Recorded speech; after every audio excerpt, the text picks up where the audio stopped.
Hola chiquillos, este video les va a ayudar a desarrollar la guía 2 de historia para primero medio que está en la plataforma del colegio. El tema es el liberalismo. Les voy a explicar lo que fue el liberalismo que nace en el siglo XVIII, se extiende en el siglo XIX y cuyas ideas, digamos, que se mantienen hasta el día de hoy. El liberalismo surge a partir de la Ilustración, que fue un movimiento filosófico que se va a desarrollar en Inglaterra primero, luego en Francia, que busca a través de la razón alcanzar el conocimiento verdadero, que plantea que el ser humano, usando la razón, va a progresar eternamente y que se opone al absolutismo político, al absolutismo poder total de los reyes que existía en esa época. ¿Qué se planteó? ¿Cuáles eran los principios de la Ilustración y qué van a ser los principios del liberalismo? En lo político, tolerancia religiosa, es decir, la libertad religiosa, que la religión sea un asunto personal, privado, y que no se puede imponer a la sociedad la religión que se debe tener. La igualdad ante la ley, el principio de que todos nacemos iguales ante la ley, todos somos iguales ante la ley. Obviamente no que todos seamos iguales, hay diferencia entre nosotros, pero que las leyes deben ser para todos. En tercer lugar, la idea de soberanía popular, que la soberanía reside en el pueblo y el pueblo le da a las autoridades el poder para gobernar. En el caso de nuestro país, ese principio está cuando la gente participa en las elecciones, elige a sus representantes, a sus gobernantes, y ellos están allí porque fueron elegidos por la población, por el pueblo. Así se ejerce la soberanía a través del sufragio o el voto. Y también se plantea la separación del poder. Eso significa que no puede una persona o un solo grupo de personas tener concentrado en sí mismo todos los poderes de un Estado, sino que debe haber personas que hagan las leyes, debe haber otras personas que administren el Estado y otras personas que juzguen a quienes no cumplen la ley. O sea, los tribunales de justicia, el presidente y sus ministros, el Congreso Nacional, todos hacen labores distintas. Esa es la separación de poderes del Estado. En la guía, la actividad 1 es esta. Ahí tienen algunos principios del liberalismo.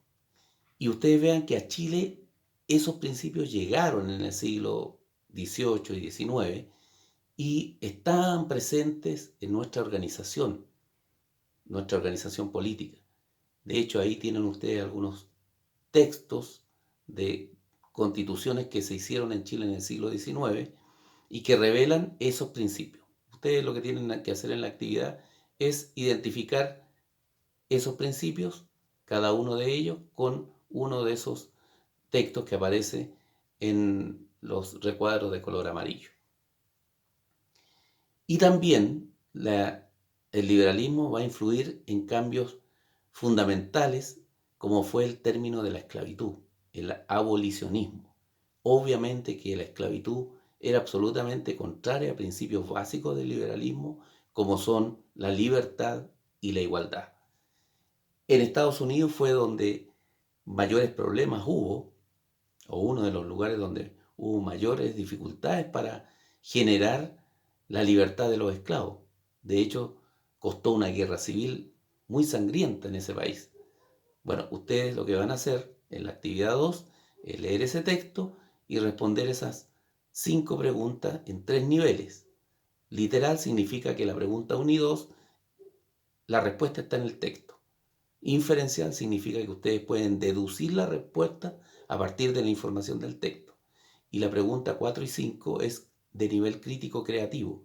Eso significa que ustedes pueden desarrollar una opinión o una respuesta sobre el tema planteado en el texto. Otro cambio fundamental que va a ocurrir a partir de las ideas liberales es el desarrollo del feminismo y del sufragismo.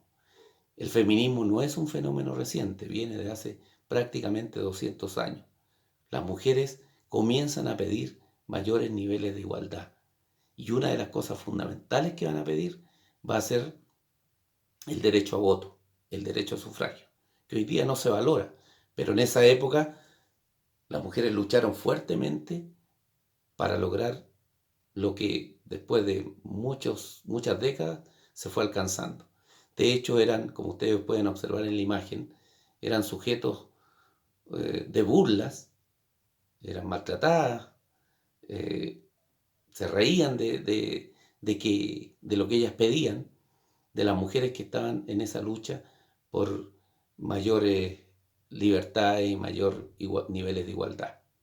Bueno, sobre ese tema ustedes van a leer en la actividad 3 de la guía este texto, van a observar esos datos de cuándo se obtuvo el derecho a voto femenino en Europa y cuándo se obtuvo en Latinoamérica. En Chile, como ven, fue recién en 1949. Y van a responder esas 7 preguntas en los 3 niveles que está planteado en la actividad. Espero que les vaya bien y tranquilamente desarrollen la guía número 2.